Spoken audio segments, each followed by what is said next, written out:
Ya, sobat era sekalian, kita lanjutkan ya. Kita sudah menjawab satu eh, azan ya, kata Habib Hanif, cukup satu azan kita jawab dan setelah itu kita lanjutkan lagi ya. Jadi sobat era sekalian, sekali lagi kalau kita recap keanehan ijazah Jokowi itu satu, pada tulisan Joko Widodo yang terlalu sederhana untuk sebuah ijazah. Biasanya orang menulisnya dengan huruf-huruf yang canggih ya, huruf-huruf yang bagus. Sebagaimana yang pernah saya dapatkan. Ijazah saya kan nggak beda jauh. Kalau dia 85, ijazah saya 89. Itu satu. Yang kedua, sobat era sekalian, yang kedua adalah mengenai tanggal. Ya, tanggal ijazah kok lebih dahulu daripada tanggal skripsi. Nah sebenarnya perdebatan kemarin itu juga soal tahun ijazah. Karena Jokowi itu sebenarnya dia alumnus tahun 84 atau 85. Karena seharusnya 84 seharusnya ya. Tapi nanti kita lihat ya kalau soal tahun itu. Dan yang lain yang menonjol adalah tadi. Ditulis di buku alumni sebagai alumnus SMA 6 Yogyakarta. Padahal dia SMA 6 Surakarta. Begitu ya sahabat sekalian. Ya, coba kita bacakan komentar Sobat RH terkait dengan hal ini ya. Nanti lama-lama akan ketahuan juga kalau ada yang namanya independent investigator. Ini kan mudah sekali sesungguhnya. Dan kalau memang terbukti bahwa ijazah Jokowi tidak benar, ya maka Gus Nur, Bambang Tri bisa menggugat ganti rugi. Karena dan pihak-pihak yang terlibat kebohongan pun juga bisa bisa dipidanakan ya. Tetapi sekali lagi kita hanya mengemukakan faktanya, tapi nanti biarlah ada sebuah investigasi yang independen setelah Mulyono tidak lagi menjadi presiden ya. Rob Diesel, kenapa Refli Harun hanya memprotes dinasti Mulyono sedangkan tidak memprotes dinasti Soekarno di DPR dan dari cucu cicit mantu Soekarno ada di DPR. Rob Diesel, kita satu-satu bro. Ya, tidak mungkin semuanya kita protes at the same time ya.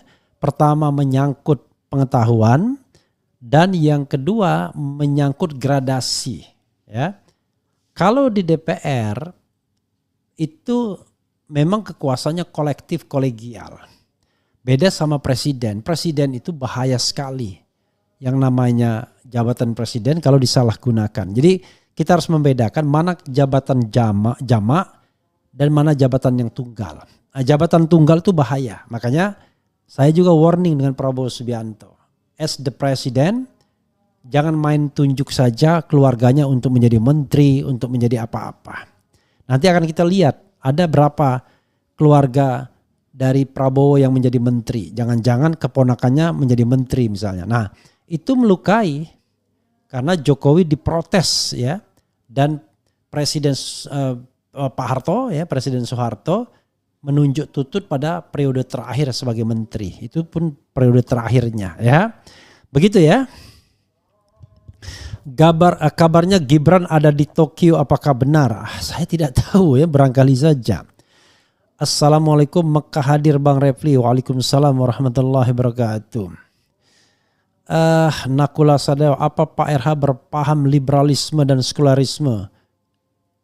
Soalnya RH sangat mengagungkan demokrasi dan sepertinya tidak suka dengan sistem khilafah dan hukum Islam seperti kisos. Waduh, ini berat ini ya. Kenapa Anda selalu membedakan antara demokrasi dan Islam itu? Demokrasi itu ya dipraktikkan di berbagai macam negara di dunia dengan berbagai varian. Termasuk di negara-negara Arab bukan tidak ada demokrasinya, ada tetap ya. Demokrasi itu kan kedaulatan rakyat ya. Nah, biasanya di dalam negara yang berkedaulatan rakyat maka tidak ada sistem yang absolut, tidak ada yang sistem monarki tunggal, ya. Begitu saudara sekalian. Setelah Rasulullah SAW wafat, tidak ada pemegang otoritas tunggal lagi, ya. Karena itu kemudian kita membangun sebuah sistem yang lebih plural, ya.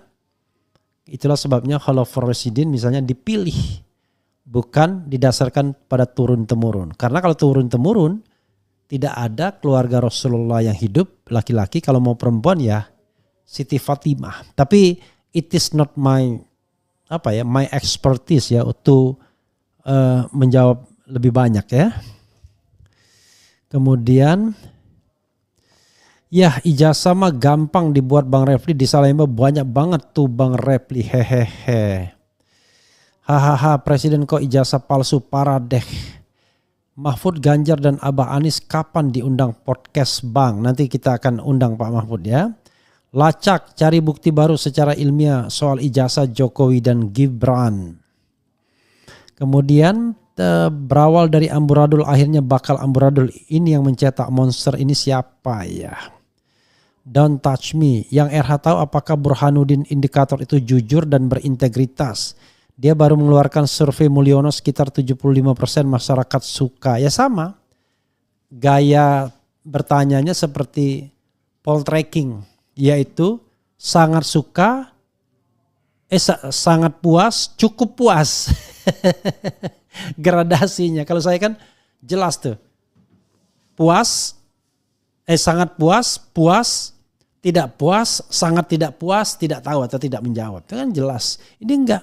Cukup puas, kurang puas. Jadi ada main abu-abu di tengah. Itu yang kemudian membuat seperti sengaja untuk melakukan mislead ya, untuk agar ada misleading ya. Jadi ketika dicek ya benar.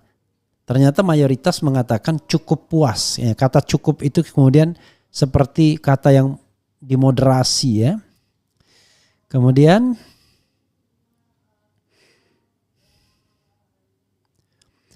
loh kok bisa begitu? Usut punya usut, mereka dapat itu. Apa itu? Fulus tentu. Lagu kita ya. Tangkap Mulyono keluarga, adili dan mintai pertanggungjawabannya. Fufu fafa. Kalau terbukti palsu berarti Indonesia dipimpin oleh presiden tidak sah selama 10 tahun. Semua dokumen yang ditandatangani atas nama presiden menjadi batal demi hukum, termasuk dokumen utang negara. Ya ini berat perdebatannya ya.